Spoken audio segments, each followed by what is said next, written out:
Ngayon nga lang ako nakatikim ng ganto kasarap na burger. Tender and juicy burger patty na 100% pure beef at saktong-sakto ang pagkaluto na may kasamang napakaraming barbecue sauce at meron na din yung mozzarella cheese sa napakamurang halaga. Dito lang sa burger ni Kagawad. Siya lang naman ang pinakamayaman dito sa Quiapo na nagtitinda ng burger.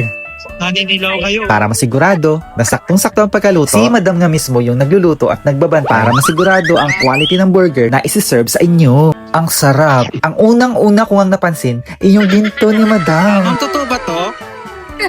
Ba't ang dami niyo pong suot na ginto? Hindi po kayo natatakot?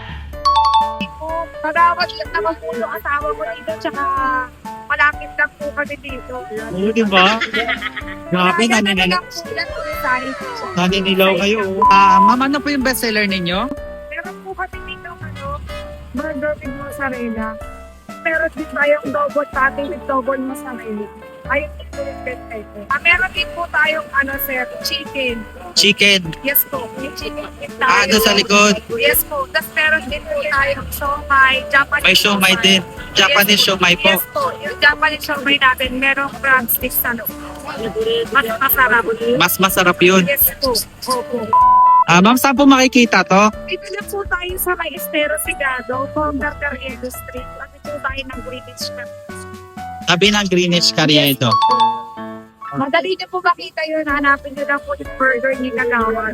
Dito lang po kami sa Kantong Kantong. Saka kilala po yun, no? Kagawad kayo eh. Dito ako yun. Step ko po yung Kagawad dito. Kung naghahanap kayo ng masarap na burger, tara na dito sa Burger ni Kagawad. Open sila daily 8 a.m. to 8 p.m. Depende sa tao. Hapit sa amin everyone.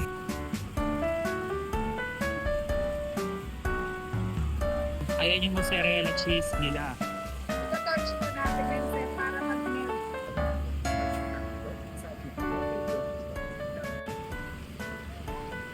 Ayan, burger. Burger with mozzarella.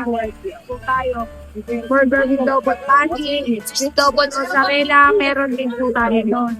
Nakikita nyo lang po yan dito sa kanto-kanto ng Carriedo. Estero Sigado. Sabi ng Greenwich Carriedo. Ayun.